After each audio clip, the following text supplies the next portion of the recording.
నీవే కదా దానియేలును సింహపు బోనులో కాపాడినది నీవే కదా జల ప్రళయములో నోవాహును కాచిన బలవంతుడావు నీవే కదా జల ప్రళయములో నోవాహును కాచిన బలవంతుడావు నీవే కదా నీవే కదా నీవే కదా నీవే కదా హల్లెలూయా హల్లెలూయా హల్లెలూయా హల్లెలూయా హల్లెలూయా హల్లెలూయా హల్లెలూయా హల్లెలూయా హల్లెలూయా శృతి చేసినే పాడనా స్తోత్ర గీతం భజించినే పొగడనా స్వామి శృతి చేసినే పాడనా స్తోత్ర గీతం హల్లెలూయా హల్లెలూయా హల్లెలూయా హల్లెలూయా హల్లెలూయా హల్లెలూయా హల్లెలూయా హల్లెలూయా హల్లెలూయా శృతి చేసినే పాడనా స్తోత్ర గీతం భజించినే పొగడనా స్వామి శృతి చేసినే పాడనా స్తోత్ర గీతం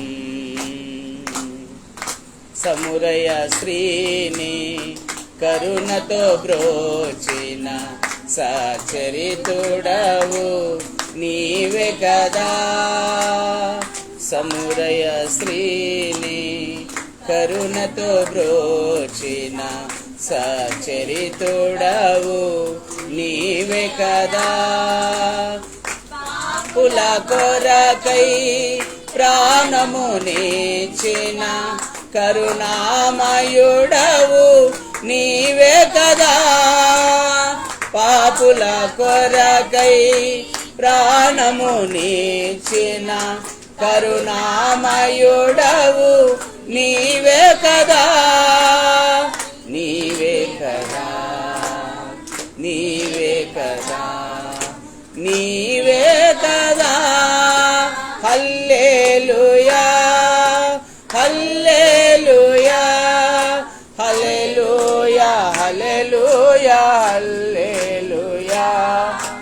హల్లెలూయా హల్లెలూయా హల్లెలూయా హల్లెలూయా హల్లెలూయా శృతి చేసినే పాడనా స్తోత్ర గీతం భజించినే పొగడనా స్వామి శృతి చేసినే పాడనా స్తోత్ర గీతం ప్రైజ్ ద లార్డ్ హల్లెలూయా యేసయ్య నామమునకే మహిమ కలుగును గాక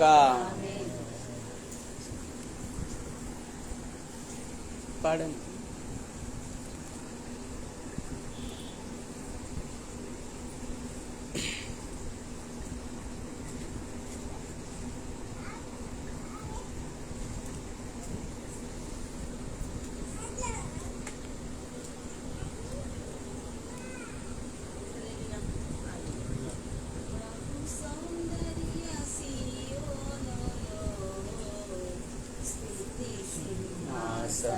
సనాసీనుడా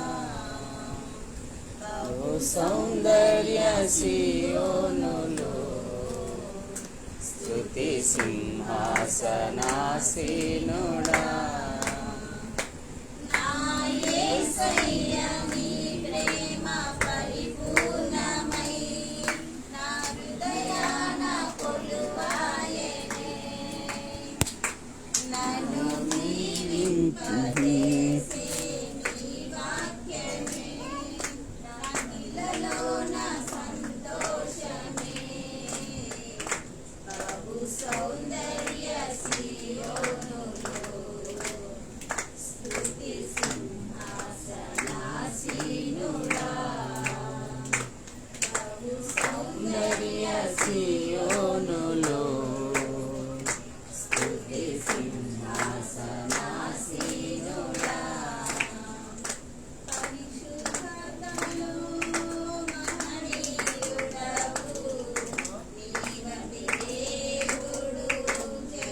రాకలో నీవునవు.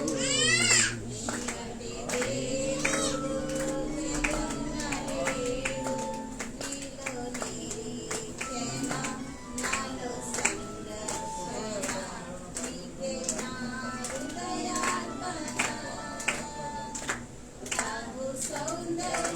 సియోనులో స్తుతి సింహాసనాసీనుడా. ప్రభు సౌందర్య సియోనులో స్తుతి సింహాసనాసీనుడా.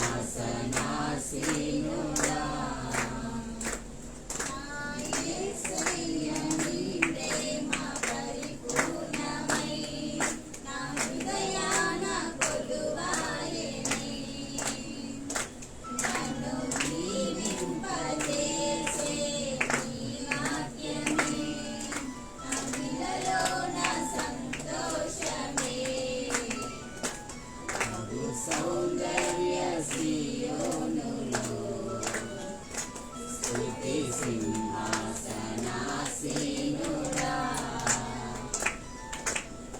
కూటమి నీడలో క్షేమము లేక వేదన కలిగిన వేళలయందు.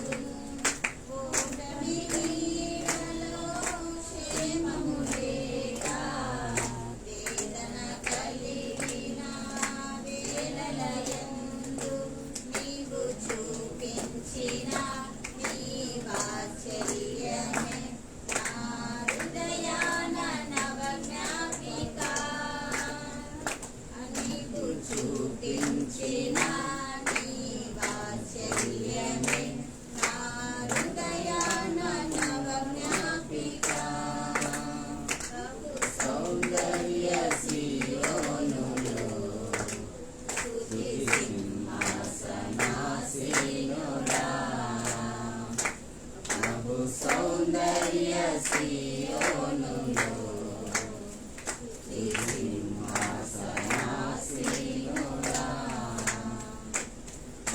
ఒంటరి బ్రతుకులో విరిగిన మనసు చల్లని నీ చూపే ఔషధమే.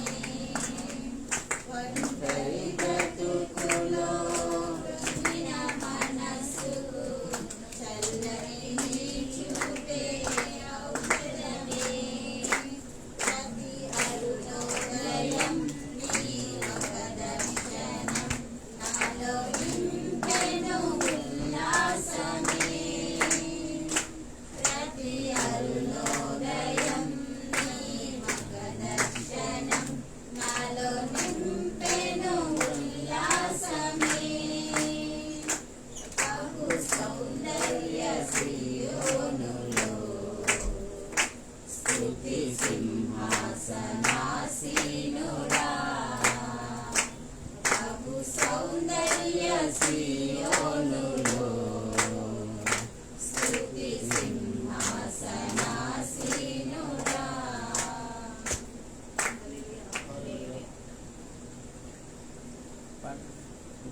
అక్క మీరు కూడా ఎవరైనా పాడండి.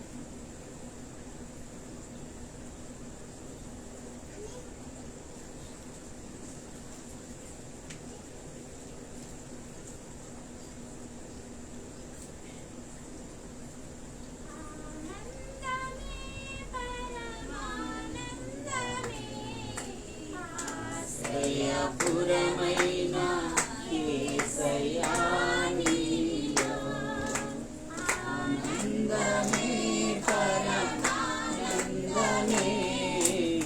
ఆశ్రయపురమైన యేసయ్యా నీలో ఆపత్కాలము అన్నిటిలో ఆదరించిన అక్షయుడా నీకే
నీతో నేను నీ మందిరములో చేసేదా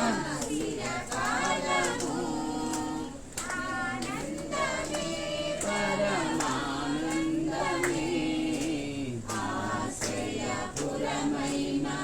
యేసయ్యా నీలో కాలములన్నిటిలో ఆదరించిన అక్షయుడా నీకే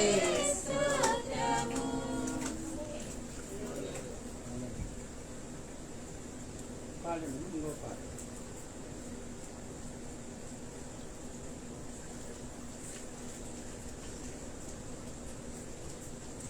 చివరిగా ఇంకొక పాట పాడుకొని ప్రభునామాన్ని మహిమపరుద్దాం.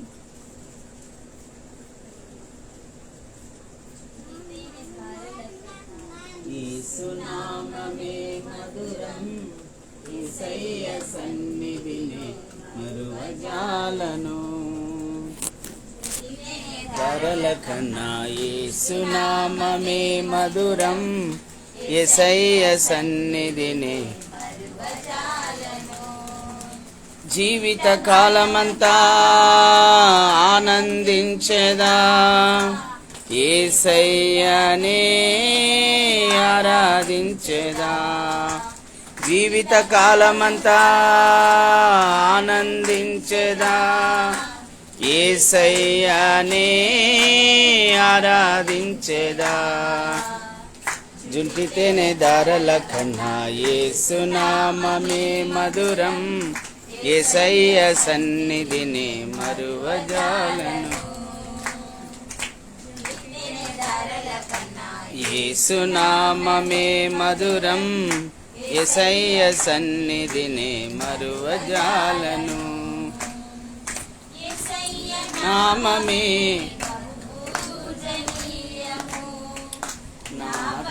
నిలిపి సంతృష్టిగా నన్ను ఉంచి బహు పూజనీయము నాపై దృష్టి నిలిపి సంతృష్టిగా నన్ను ఉంచి నన్నెంతగానో ప్రేమించి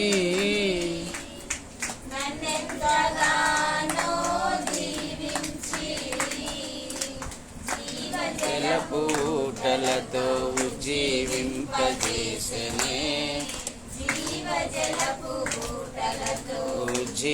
ఉజ్జీవింపజేసనే దుంటితేనే ధారల కన్నా యేసునామమే మధురం యేసయ్య సన్నిధిని మరువజాలను దుంటితేనే ధారల కన్నా యేసునామమే మధురం యేసయ్య సన్నిధిని మరువజాలను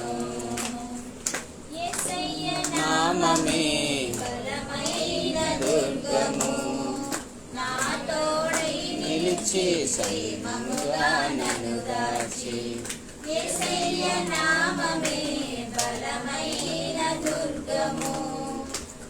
తోడై నిలిచి ప్రేమముగా నన్ను దాచి గానో నన్నెంతగానో కరుణించి పవిత్రలేఖనాలతో ఉత్తేజింపజేసనే పవిత్రలేఖనాలతో ఉత్తేజింపజేసనే జుంపితేనే దారల కన్నా యేసునామమే మధురం యేసయ్య సన్నిధిని మరువజాలను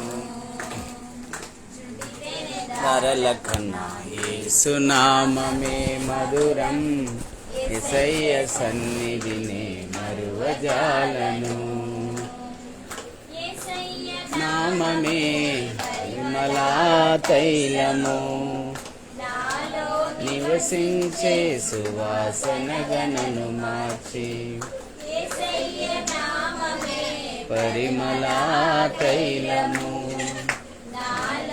నివసించే సువాసన గణను మార్చి ఎంతగానో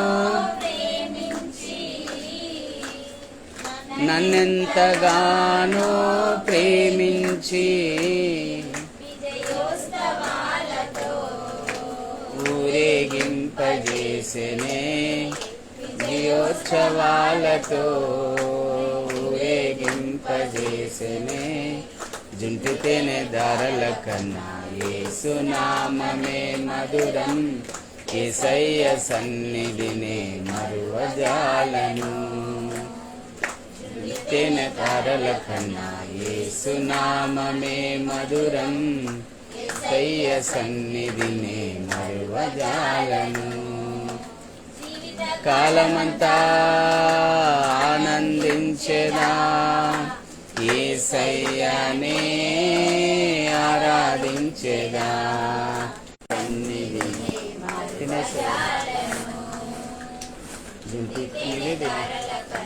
యేసునామమే మధురం, యేసయ్య సన్నిధినే మరువజాలను. ప్రార్థన చేసుకుందాం. ప్రేమ కలిగిన తండ్రి, మహాపరిశుద్ధుడా, మహోన్నతుడైన దేవ, ఇంతవరకు నిన్ను స్తుతించడానికి, నిన్ను ఆరాధించడానికి, నిన్ను ప్రార్థించడానికి మాకు ఇచ్చిన ఈ మంచి సమయాన్ని బట్టి స్తోత్రాలు. మరి ప్రభా, ఈ సమయంలో తండ్రి ప్రతి ఒక్కరితో నువ్వు మాట్లాడి మహిమ పొందాలని ప్రార్థిస్తున్నాను. మీ ఆత్మ ద్వారా ఈ కార్యమును జరిగించి మీ నామానికి మహిమ తెచ్చుకోమని ప్రార్థిస్తున్నాను. మరి ఈ ఇంట చేరి ఈ విధంగా నిన్ను స్తుతించడానికి మాకిచ్చిన గొప్ప ధన్యత కొరకై స్తోత్రాలు. మరి నాయన, ఎక్కడ నా నామమున 2-3 కూడి ప్రార్థిస్తారో అక్కడ నేనుంటానన్నావు. మాట్లాడున్నది మీరు కాదు, నేను అని సెలవిచ్చావు. నీ దాసుడు వట్టివాడు మట్టివాడినైనా నీ దాసుని ద్వారా నువ్వు మాట్లాడి మహిమ పొందమని యేసు ప్రభు నామములో అడిగి వేడుకొని పొంది ఉన్నాం తండ్రి, ఆమేన్. చేరి వచ్చిన ప్రతి ఒక్కరికి కూడా ప్రభు పేరట హృదయపూర్వకమైన వందనాలు తెలియజేస్తూ ఉన్నాను. మరి ఈ సమయంలో కొద్ది నిమిషాలు దేవుని యొక్క వాక్యాన్ని మనం ధ్యానం చేద్దాం. మొట్టమొదటిగా దేవుని యొక్క వాక్యాన్ని మనం చదువుకుందాం. మత్తయి సువార్త 8వ అధ్యాయము 5వ వచనం నుంచి కొన్ని మాటలు మనం చదువుకుందాం. 5వ వచనం నుంచి 13వ వచనం వరకు చదువుకుందాం. ఆయన కఫెర్నహూములో ప్రవేశించినప్పుడు ఒక శతాధిపతి, అనగా 100 మందికి కమాండరు, ఒక శతాధిపతి ఆయన యుద్ధకు వచ్చి, ప్రభువా, నా దాసుడు పక్షవాయువుతో మిగుల బాధపడుచు ఇంటిలో పడి ఉన్నాడని చెప్పి ఆయనను వేడుకొనెను. యేసు,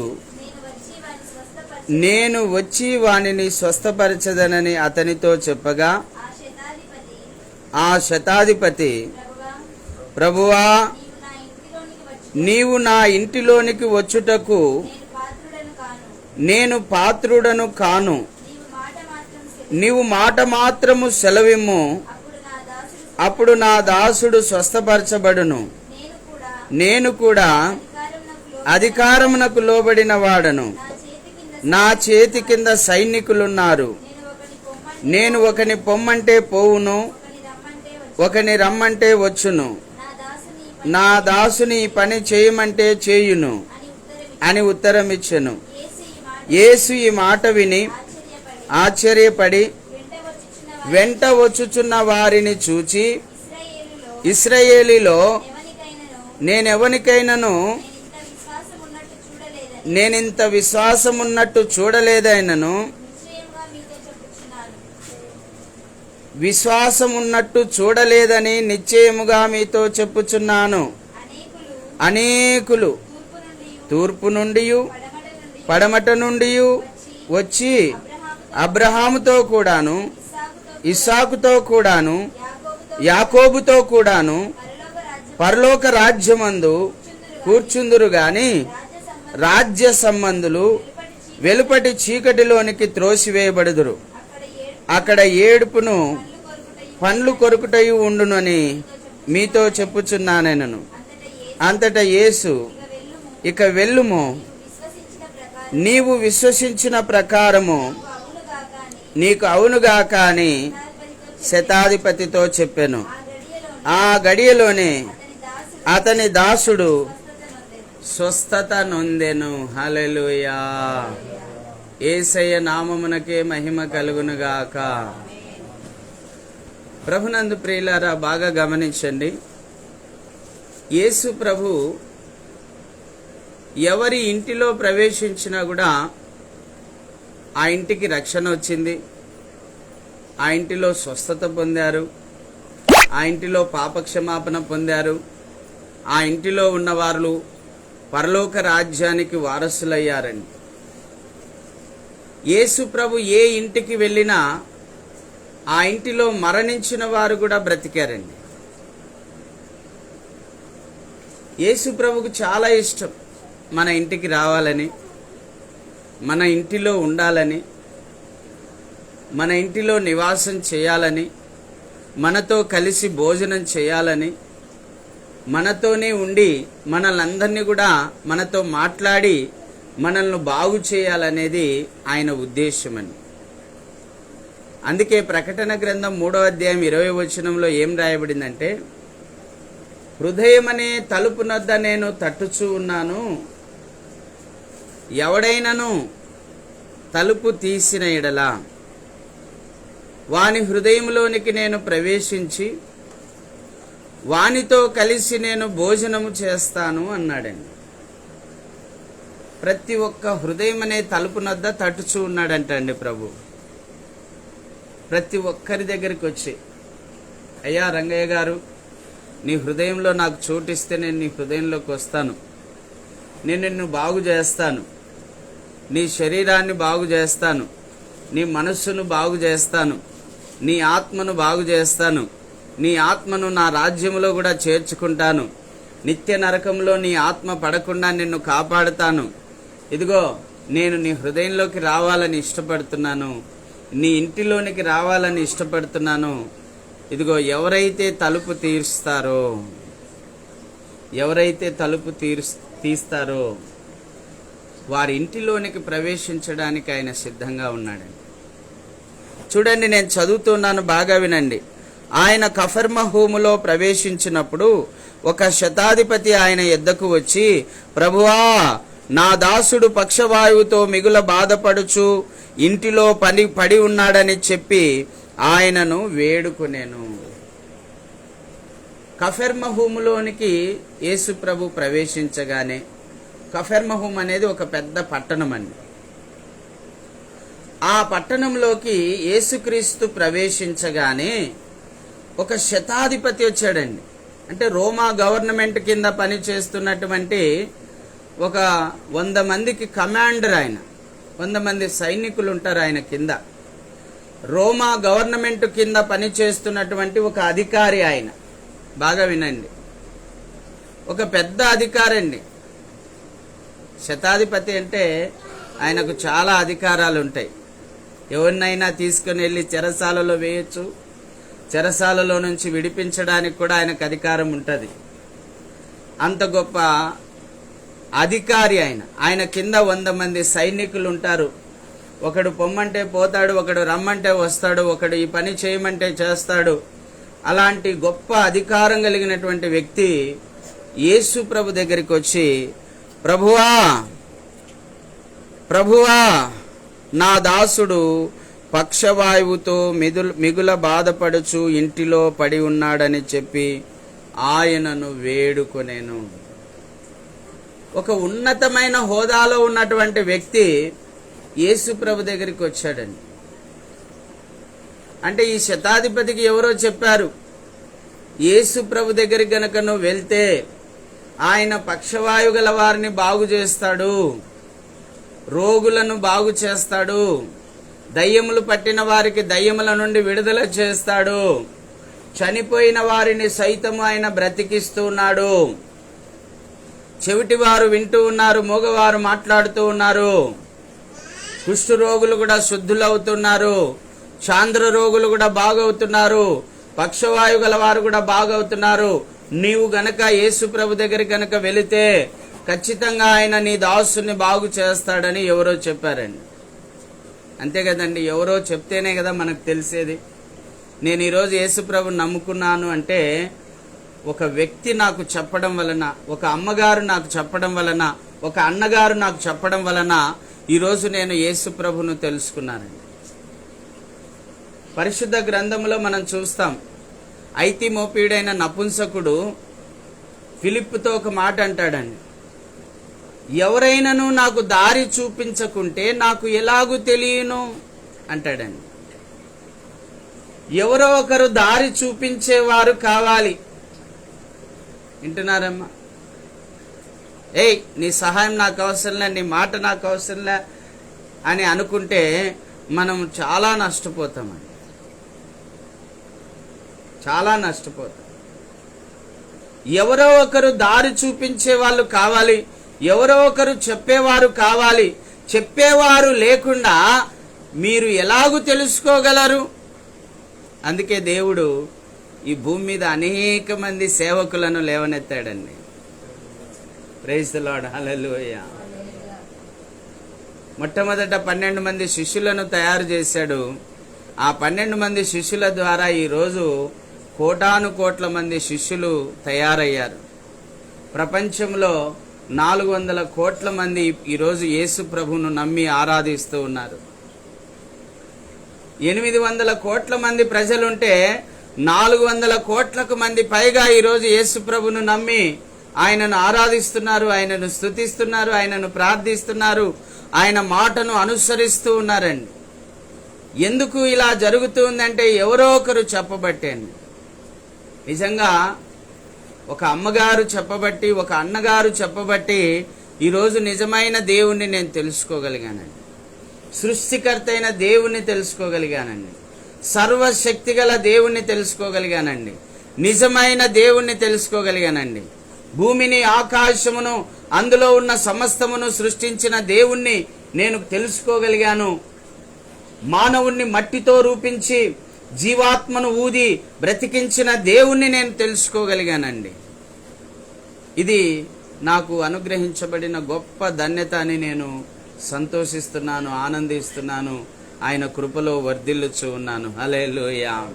యేసయ్య నామమునకే మహిమ కలుగునుగాక. ఈ శతాధిపతి యేసు ప్రభు దగ్గరికి వచ్చాడు. ప్రభువా, నా దాసుడు మంచాన ఉన్నాడు, పక్షవాయువుతో బాధపడుతూ ఉన్నాడు అని చెప్పినప్పుడు ప్రభు అంటున్నాడు చూడండి 7వ వచనంలో, యేసు వినాలి, బాగా వినాలమ్మా. యేసు ప్రభు చెప్తున్నాడు, యేసు నేను వచ్చి వానిని స్వస్థపరచదనని అతనితో చెప్పగా, బాగా వినండి, నేను వచ్చి వానిని స్వస్థపరచదనని అతనితో చెప్పగా. ప్రభుకు ఎంత ఇష్టం చూడండి. ఆ శతాధిపతి ఇంటికి వెళ్ళాలనుకుంటున్నాడు. సృష్టికర్త అయిన దేవుడే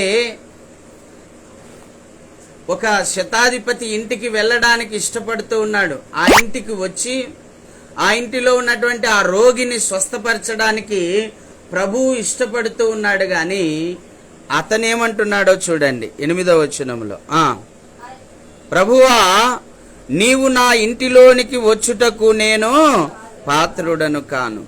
నీవు మాట మాత్రము సెలవిమ్ము, అప్పుడు నా దాసుడు స్వస్థపరచబడును. నేను కూడా అధికారమునకు లోబడిన వాడను. చూడండి, యేసు ప్రభువును ఇంట చేర్చుకోవడానికి ఆయన అధికారం అడ్డొస్తుందండి, అధికారం అడ్డొస్తుంది. ఈ శతాధిపతి ఎవరు? రోమా గవర్నమెంట్ కింద పనిచేసేటువంటి ఒక అధికారి, ఒక 100 మందికి కమాండరు, 100 మందికి కమాండరు. యేసు ప్రభువే, సృష్టికర్త అయిన దేవుడే భూమి మీద సంచరిస్తూ ఉన్నప్పుడు, నేను నీ ఇంటికి వస్తాను పదా, నీ దాసుని నేను స్వస్థపరుస్తాను పదా అంటే ఈయన అంటున్నాడండి, ప్రభువా, నీవు నా ఇంటికి వచ్చుటకు నేను యోగ్యుడను కాను, నేను అధికారమునకు లోబడిన వాడను. ఒకరిని రమ్మంటే వస్తాడు, ఒకడు పొమ్మంటే పోతాడు, నాకు అధికారం ఉంది. కానీ నువ్వు నా ఇంటికి వస్తే ఒక సమస్య ఉందండి. ఏంటంటే అప్పటికే ఇజ్రాయేలు దేశంలో అంతా కూడా ఏమనుకుంటున్నారంటే ఈయనే రాజు అనుకుంటున్నారు. ఈయనే రాజు, ఈయనే మెస్సియా, ఈయనే ఇశ్రాయేలుకు రాజు అని అందరూ కూడా అనుకుంటూ ఉన్నారు. అందుకే రోమియోలకు కానీ, అక్కడ ఉన్నటువంటి హేరోదుకు కానీ, ఆ హేరోదు రాజుకు కానీ, అక్కడ ఉన్నటువంటి గవర్నర్ ఫిలాతుకు కానీ, మరి యేసు ప్రభు అంటే వాళ్ళకు ఒక వ్యతిరేకిగా ఉన్నాడండి. యేసు ప్రభును గనక ఈ శతాధిపతి ఇంటిలో చేర్చుకున్నాడు అంటే శతాధిపతి యొక్క ఉద్యోగం పోతుందండి. బాగా వింటున్నారా? సృష్టికర్త అయిన దేవుడి ఇంటికి వస్తానంటే కూడా తీసుకొని పోవడానికి ఆయనకు అర్హత లేదు, యోగ్యత లేదు. ఒకవేళ తీసుకొని వెళ్తే రోమా గవర్నమెంట్ ద్వారా ఆటంకాలు, హేరోదు రాజు ద్వారా ఆటంకాలు, మతాధిపతుల ద్వారా ఆటంకాలు, శాస్త్రుల ద్వారా, పరిచయుల ద్వారా, ప్రధాన యాజకుల ద్వారా ఎన్నో సమస్యలు ఎదుర్కోవాల్సి వస్తుంది. ఎవరు? శతాధిపతి అండి. అందుకే ఏమంటున్నాడు, అయ్యా నా ఇంటికి వచ్చుటకు నేను యోగ్యుడను కాదు, గాని నువ్వు మాట మాత్రం సెలవిస్తే నా దాసుడు స్వస్థత పొందుతాడు. హల్లెలూయా. ఏం చెప్పాలంటండి? కేవలం మాట చెప్పాలంట. యేసు ప్రభు ఇదిగో నీ దాసుడు స్వస్థత పోయి ఉన్నాడు పో అని చెప్తే చాలంట. ఇదిగో నీ దాసుడు ఇంటి దగ్గర బాగుపడిపోయినాడు పో అని చెప్తే చాలంటాడండి ఈ శతాధిపతి. ఎంత విశ్వాసం ఉందో చూడండి, బాగా గమనించండి. ఉందా మనకి ఇలాంటి విశ్వాసం? ప్రభా నువ్వు ఒక్క మాట చెప్తే చాలు నాయనా బాగా అయిపోతుంది, నువ్వు ఒక్క మాట చెప్తే చాలు ప్రభా మాకు ఉద్యోగాలు వచ్చాయి, నువ్వు మాట చెప్తే చాలు ప్రభా మా దారిద్ర్యం తొలగిపోతుంది, నీవు ఒక్క మాట చెప్తే చాలు ప్రభా మా రోగం తొలగిపోతుంది, మా వ్యాధి తొలగిపోతుంది, మా సమస్య తొలగిపోతుందని ఒక విశ్వాసం మనలో ఎంత చూడండి. అన్యునికి దేవుని ఎరుగని వ్యక్తికి ఒక విశ్వాసం ఉంది. ఏంటంటే ఇశ్రాయేలు దేశంలోనే ఎవరికి లేనంత విశ్వాసం ఉందండి. అది ఎవరు సాక్ష్యం ఇచ్చారు? యేసు ప్రభువే సాక్ష్యం ఇస్తూ ఉన్నాడు. చూడండి 10వ వచనంలో, యేసు ఈ మాట విని ఆశ్చర్యం కలిగిందండి ఆయనకు. ఆశ్చర్యపడి వెంట చూస్తున్న వారిని చూచి, ఇశ్రాయేలులో నేను ఎవరికైనా విశ్వాసం చూడేదని నిశ్చయంగా మీతో చెబుతున్నాను. హల్లెలూయా. ఇజ్రాయేలు దేశంలోనే ఈ శతాధిపతికి ఉన్నటువంటి విశ్వాసము ఇంక ఎవరికి లేనండి. వింటున్నారమ్మా? ఈ శతాధిపతికి ఉన్నటువంటి గొప్ప విశ్వాసము ఇశ్రాయేలు దేశంలో ఎవరిలో కూడా దేవుడు చూడలేదంట. యేసు ప్రభు వారు ఎవరిలో కూడా చూడలేదంట. ప్రభు చాలా సార్లు చెప్పాడు, అయ్యా మీరు ఆవగింజన విశ్వాసం ఉన్నట్టయితే చాలు, ఈ కొండ ఇక్కడి నుంచి కదిలించడి సముద్రంలో పడవేయబడం అంటే పడవేయబడుతుంది, ఇక్కడి నుంచి కదిలించబడి అక్కడ పెట్టబడుతుంది, ఈ కంబలి చెట్టు వేర్లతో సహా పెకలించబడి సముద్రంలో నాటబడడం అంటే నాటబడుతుంది. మీరు నా యందు విశ్వాసం ఉంచి ఆ విశ్వాసంతో మీరు ఆజ్ఞాపించగలిగితే చాలన్నాడు. ఆజ్ఞాపించగలిగితే చాలంట. ఆజ్ఞాపించడం అంటే ఈ కొండ లేచి పడంటే పడాలి. అంత విశ్వాసాన్ని దేవుడు మనకి ఇచ్చాడు. అయితే ప్రభు చెప్తున్నారండి, ఈ శతాధిపతిలో ఉన్న విశ్వాసం ఎలాంటిదంటే ఇజ్రాయేల్ దేశంలో ఎవరికి అంట అంత గొప్ప విశ్వాసం అని ఇంటి చేర్చడానికి పెడతాడు. ఎక్కడ చేర్చడానికి పెడతాడు? ఎందుకంటే ఎప్పుడైతే యేసు ప్రభుని ఇంట చేర్చుకున్నారో ఈయనకున్నటువంటి శతాధిపతి ఉద్యోగము పోతుంది. ఈరోజు ఇలాంటి ఇరకాటంలోనే సైతానుడు మన దేశంలో మనందరికీ పెట్టాడండి. యేసు ప్రభువును నమ్మితే నీకు రాయితీలు ఉండవు. యేసు ప్రభువును నమ్మితే నీకు ఉద్యోగం ఉండదు. యేసు ప్రభువును నమ్మితే నువ్వు వెలివేయబడతావు. నువ్వు యేసు ప్రభువును నమ్మితే అసహించబడతావు. యేసు ప్రభువును నమ్మితే చిన్న చూపు చూడబడతావు. ఇలాంటివన్నీ షరతులు ఉన్నాయండి లోకంలో. సాతానుడు పెట్టినటువంటి తంత్రాలు ఇవన్నీ కూడా. సాతానుడు మనుషుల మధ్యన ఆ నిజమైన దేవుని తెలుసుకోకుండా, ఆ నిజమైన దేవుని అంగీకరించకుండా, ఆ నిజమైన దేవుని మార్గంలో నడవకుండా అనేకులకు అనేక రకాల సమస్యలను క్రియేట్ చేసిందండి. చూడండి, ఒక మాట 11వ వచనంలో, అనేకులు తూర్పు నుండి పడమట నుండి, తూర్పు ఎక్కడ, తూర్పు పడమ నుండి వచ్చి అబ్రహాముతో కూడాను, ఇస్సాకుతో కూడాను, యాకోబుతో కూడాను పరలోక రాజ్యమందు కూర్చుందురు కానీ రాజ్య సంబంధులు వెలుపటి చీకటిలోనికి త్రోసివేయబడదురు. అక్కడ ఏడుపును పండ్లు కొరుకుటై ఉండును అని మీతో నిశ్చయంగా చెప్పుచున్నాను. హల్లెలూయా. తూర్పు నుండి అంటండి, పడమట నుండి అంట, ఉత్తరం నుంచి అంట, దక్షిణం నుంచి అంట, 4 దిశల నుంచి యేసు ప్రభు దగ్గరికి వచ్చి ఆయనను విశ్వసించి రాజ్యంలో ప్రవేశిస్తాడంట. కానీ ఎవరు దేవుని రాజ్యంలో ప్రవేశించరు అంటే ప్రభు మొదటిగా చెప్తూ ఉన్నాడు, రాజ్య సంబంధులు దేవుని రాజ్యములో ప్రవేశింపలేరు. రెండవది చెప్పాడు, ధనవంతులు దేవుని రాజ్యంలో ప్రవేశించ దుర్లభము అన్నాడు. 2 విషయాలు చెప్పాడు ప్రభు. మత్తయి సువార్త 19వ అధ్యాయంలో ధనవంతుడు దేవుని రాజ్యంలో ప్రవేశించుట దుర్లభం అన్నాడు. ఇక్కడ చెప్తున్నాడు, రాజ్య సంబంధులు దేవుని రాజ్యంలో ప్రవేశించుట దుర్లభం అన్నాడు.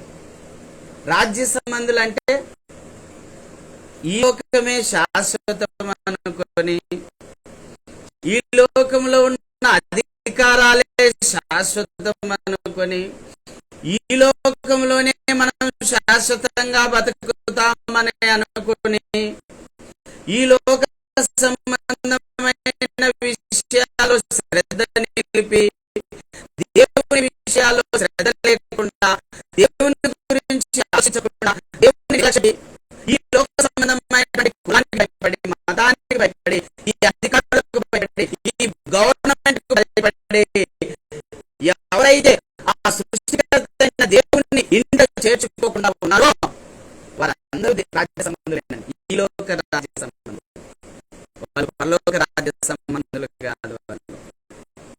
వాళ్ళు ఈ లోక రాజ్య సంబంధులు. ఈ లోకంలో ఉన్నటువంటి వాళ్ళు ఈ లౌకిక విషయాలు మాట్లాడుకుంటారు. ఏం తిన్నా, ఏం త్రాగుతున్నా, ఏం ధరించుకుంటున్నా, ఓ యేసు ప్రభువును నమ్ముకుంటే నా బంధువులు దూరమేమో, యేసు ప్రభువును నమ్ముకుంటే తీరేమో, యేసు ప్రభువును నమ్ముకుంటే నా దూరమేమో, యేసు ప్రభువును నమ్ముకుంటే వీళ్ళు చిన్న చూపు చూస్తారేమో. ఇలాంటి రాజ్య సంబంధమైన ఆలోచనలు కలిగి ఎవరైతే ప్రభువుకు దూరంగా ఉంటారో వాళ్ళందరూ ఎక్కడ దోషపడతారంటమా? చదువు ఒకసారి అన్నమాట. రాజమందులు వెలుగు చీకటిలోనికి త్రోయబడరు, అక్కడ ఏడుపును పండ్లు కొరుటై ఉండు అని మీతో చెప్పుచున్నాను. హల్లెలూయా. చీకట్లో తోసివేయబడతారంటండి. అక్కడ ఉంటదంట ఏడుపు ఉంటది, అదే పండ్లు కొరుటై ఉంటది. ఇలాంటి దుర్భర స్థితి ఉండదంటండి. ఇప్పుడు ఈ శతాధిపతికి రక్షణ ఉందా అని మనం ఆలోచిస్తే చూడండి, లేదండి. అయితే ఒక మాట చెప్పాడు ప్రభు, ఇదిగో నీ దాసుడు స్వస్థత పొంది ఉన్నాడు, నువ్వు ఇంటికి వెళ్ళు అన్నాడు. శతాధిపతి ఇంటికి వెళ్ళగానే అక్కడ తన దాసుడు స్వస్థత పొంది ఉన్నాడు. హల్లెలూయా. కానీ ఆ ఇంటికి రక్షణ ఉందా? లేదండి. రక్షణ ఉందా? ప్రభు ద్వారా మేలు పొందే వాళ్ళు చాలా మంది ఉన్నారు లోకంలో. అయితే మేలు పొందినంత వరకే ఉన్నారు. ప్రభువును హృదయంలో చేర్చుకోలేదు, ప్రభువును ఇంట చేర్చుకోలేదు, ఆ ప్రభు యొక్క మార్గంలోకి నడవలేదు, ఆ ప్రభువును పరిపూర్ణంగా హృదయంలో విశ్వసించలేదు, ఎవరు రక్షించబడతారని రాయబడింది? రోమీలకు రాసిన పత్రిక 10వ అధ్యాయం 9వ వచనం. యేసు ప్రభువు అని, ఆయన మృతులలో నుండి లేచి ఉన్నాడని హృదయంలో విశ్వసించి ఎవరైతే నోటితో ఒప్పుకుంటారో వారు రక్షించబడతారని రాయబడిందండి. యేసు ప్రభువు, యేసు దేవుడు, యేసు లోకరక్షకుడు, యేసు అభిషిక్తుడు, యేసు మెస్సియా, యేసు సర్వాధికారి, యేసు సర్వశక్తిమంతుడని ఎవరైతే విశ్వసిస్తారో వారికి మాత్రమే రక్షణ కలుగుతుంది. హల్లెలూయా. అవసరానికి దేవుణ్ణి వేడుకుంటే వింటాడు, ఆయన ఖచ్చితంగా చేస్తాడండి. దూరంగా ఉన్న వారికి చేస్తాడు, దగ్గరగా ఉన్న వారికి కూడా చేస్తాడు. నీతిమంతుల మీదను అవినీతిమంతుల మీదను నా వర్షమును నేను కురిపిస్తున్నాను అన్నాడండి. అంటే లోకంలో ఉన్న వాళ్లకు సహాయం చేసేది ఆయనే, ఆయనను నమ్ముకున్న వాళ్ళకు కూడా సహాయం చేసేది ఆయనే.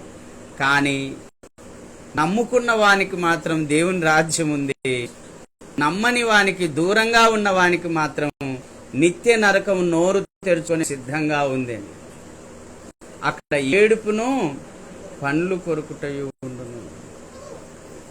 ప్రభునందు ప్రియులారా, బాగా గమనించండి. నయమాను అనేటువంటి ఒక వ్యక్తి ఉన్నాడండి. ఆయన కుష్ఠరోగి. 2 రాజులు 5వ అధ్యాయంలో ఉంటుంది ఆ చరిత్ర. జరిగిన సంఘటన ఇది కొన్ని వేల సంవత్సరాల కిందట. నయమాను అనేటువంటి వ్యక్తి ఇశ్రాయేలు దేశాన్ని ఓడించి ఇజ్రాయేల్ దేశంలో ఉన్నటువంటి అనేక మందిని బానిసలుగా తీసుకొని పోయాడండి. ఇశ్రాయేలు దేశం మీద విజయం ఎవరిచ్చారు అంటే దేవుడే సిరియా దేశానికి విజయాన్ని ఇచ్చాడు. ఆ సైన్యాధిపతి నయమాను, ఆయన కుష్ఠరోగి అండి. ఆయన శరీరం అంతా తెల్లని కుష్ఠముతో నిండి ఉంది. అయితే ఇజ్రాయేల్ దేశం నుంచి బానిస తీసుకొని పోయిన ఒక చిన్నది ఆ ఇంట్లో పనిచేస్తూ ఉంది. ఆ పాప చెప్పిందండి. ఎవరితో చెప్పిందంటే యజమానురాలతో చెప్పింది, అమ్మా, నా యజమానుడు గనక ఇశ్రాయేలు దేశంలో ఉన్నటువంటి ఎలీషా ప్రవక్త దగ్గరికి వెళ్ళినట్లయితే మా దేవుడు తప్పకుండా స్వస్థపరుస్తాడు అని చెప్పిందండి. చిన్న పాప. మా యెహోవా దేవుడు, మా యేసుక్రీస్తు ప్రభువారు నిశ్చయంగా స్వస్థపరుస్తారు అని చెప్పింది. ఆ మాట భార్య భర్తకు చెప్పింది. ఆ నయమాను పోయి రాజుకు చెప్పాడు. రాజు వెండి బంగారములతో పాటు ఒక లేఖ రాశాడు. మా నయమానుకున్న కుష్ఠరోగాన్ని మీరు పోగొట్టాలి అని పంపించినాడు.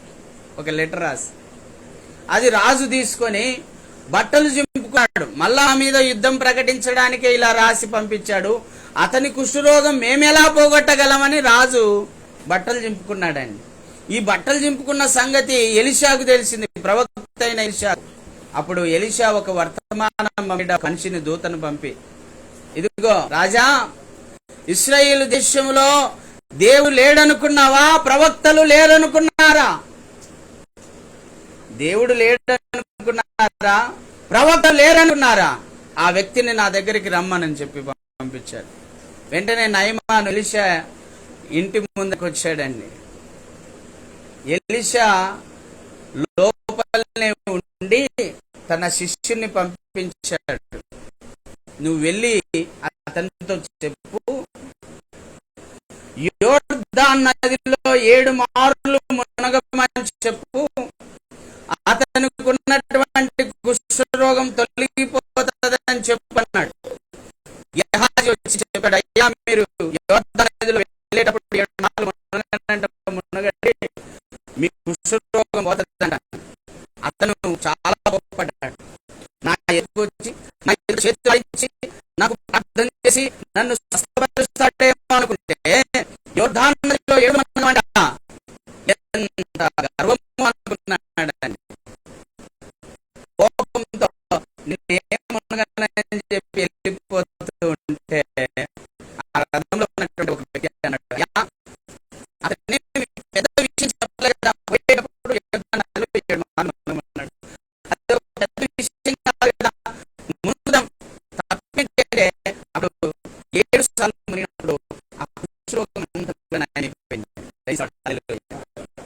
దేవుని మాట దేవుని సేవకుడి ద్వారా దేవుడు చెప్పాడు. ఆ సేవకుడి మాట విన్నటువంటి ఆ నయమానుకు స్వస్థత కలిగింది. హల్లెలూయా. బాగా వినండి, దేవుని మాట డైరెక్ట్ గానైనా మనం వినాలి, లేదా దేవుని సేవకుడి ద్వారా చెప్పినప్పుడైనా మనం వినాలి. దేవుని మాటను సొంతంగానైనా సంపాదించుకొని వినగలగాలి, లేదా దేవుని సేవకుడి ద్వారానైనా వినగలగాలి. రెండు ఛాయిస్ ఉన్నాయి మనకు. సొంతంగా దేవుని ప్రార్థిస్తూ ఆయన మాటను సంపాదించుకోవచ్చు, ఆయన స్వరాన్ని వినవచ్చు. రెండవ మార్గం ఏంటంటే, అంత ఓపిక అంత భక్తి మనలో లేనప్పుడు దేవుని సేవకుని ద్వారా మనము వారిని పొందుకోవచ్చు. అప్పుడు దేవుని సేవకుని మాటను మనం వినాల్సి వస్తుంది. ఎలీషా మాట విన్నాడు కనుకనే నయమాను స్వస్థత పొందాడు. సరే, తన మనసుకు నచ్చకపోయినా సరే ఆ పక్కన చెప్పిన వలన ఇది స్వస్థత పొందాడు. చూడండి ఎంత మంచి పక్కన సలహా ఎంత పనిచేసింది చూడండి. ఐతిమోపియుడైన నపుంసకునికి ఫిలిప్పు ఇచ్చినటువంటి సలహా ఆలోచన ఆయనకు పనిచేసింది, ఆయనకు రక్షణ కలిగజేసింది. ఆయన వెంటనే వాపసు పొందాడు. ఇప్పుడు రథంలో ఒక వ్యక్తి నయమాను ఇచ్చినటువంటి సలహా ఎంత గొప్ప కార్యాన్ని చేసింది. అతని కుష్ఠరోగం పోయి పసిపిల్లల చర్మం ఎట్లా, పసిపిల్లల చర్మం ఎలా ఉందో అలా తయారైందంట. హల్లెలూయా. యేసయ్య నామమునకే మహిమ కలుగును గాక. ఆ వ్యక్తి వచ్చి ఎలీషా దగ్గరికి వచ్చి, అయ్యా, నా దగ్గర ఉన్నటువంటి వెండి బంగారం ఇవన్నీ కూడా వస్త్రాలన్నీ కూడా తీసుకోండి అంటే, అప్పుడు వింటున్నాడు, జీవగల దేవుని తోడు నేను ఏమి తీసుకొని వెళ్ళిపో అన్నాడు.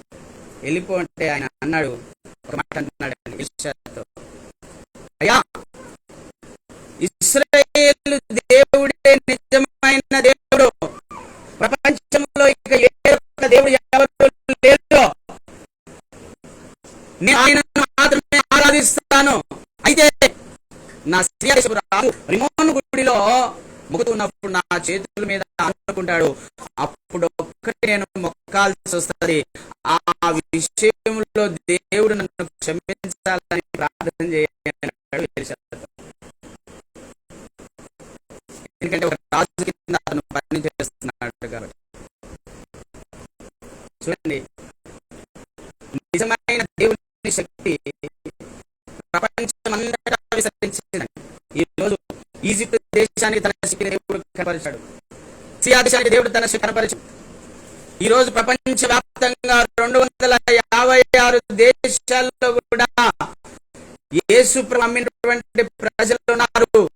దైవ శక్తి అక్కడంతా కూడా పనిచేస్తూ ఉంది, దైవ కార్యాలు జరుగుతూ ఉన్నాయండి. దేవుని శక్తి కనపరిచినప్పుడైనా మనం మారు మనసు పొంది దేవుని వైపు తిరగాలండి, దేవుని వైపు తిరగాలి. కానీ శక్తిపతి తన ఉద్యోగం పోదేమోనని ఇంకా తనను పరిపూర్ణంగా అంగీకరించలేక, పరిపూర్ణంగా విశ్వసించలేక ఎక్కడ తోసివేయబడినాడు? ప్రభు చెప్పినట్టుగా రాజ్య సంబంధులు చీకటి వెలుపల ఈరోజు యేసుక్రీస్తు ప్రభు ద్వారానే సీఎంలుగా చేయబడిన వారు ఉన్నారండి. సీఎంగా చేయబడిన తర్వాత ఆ చుట్టూ ఉన్న మంత్రులు, నిన్ను క్రిస్టియన్ అనుకుంటున్నారు, హిందువుల ఓట్లు మనకు పడవు కాబట్టి నువ్వు ఏదో ఒక దేవత దగ్గరికి మొక్కాల్సిన అంటే మొక్కినాడు, చనిపోయినాడు. మీ అందరికీ తెలుసు. అందుకే వాక్యంలో రాయబడిందండి, అపవాదికి ఎక్కడ తోడు ఇవ్వండి. రాజ్యాధికారం కోసం అపవాదికి చోటిచ్చాడు, అపవాది అతన్ని కూల్చివేసింది, చంపివేసింది. ప్రభు చెప్పాడు కదా, అయ్యా, వాడు దగ్గరికి వస్తాడు, వాడు దొంగ, వాడు దోచుకునేవాడు, వాడు ఆదేశవాడు, వాడు హత్యగించేవాడు, అనే విషయంలో మీరు జాగ్రత్తగా ఉండండి అని చెప్పాడు. ఈ లోకంలో చెప్తున్నాను, నా అనుభవపూర్వకంగా కొన్ని కోట్ల దేవరాశులు ఉన్నాయి, అవన్నీ ఒక రోజు పాతాళానికి దిగిపోతున్నాయి. ప్రభువే మహిమగల సింహాసనం మీద కూర్చొని ఒక రోజున వాటికి తీర్పు తీరుస్తాడు. అపవాదిని వాని దూతలకును సిద్ధపరచబడిన నిత్యాగ్నిలో వాటిని విశ్వసించిన వారందరినీ ఒక రోజున అగ్నిగుండములో వేస్తాడు. ఇది వాక్య సత్యమైనది. వాక్యంలో ప్రభువు చెప్పినటువంటి మాట ఇది. మత్తయి 25:40-41 వచనాల్లో ప్రభువు చెప్పినటువంటి మాట అండి.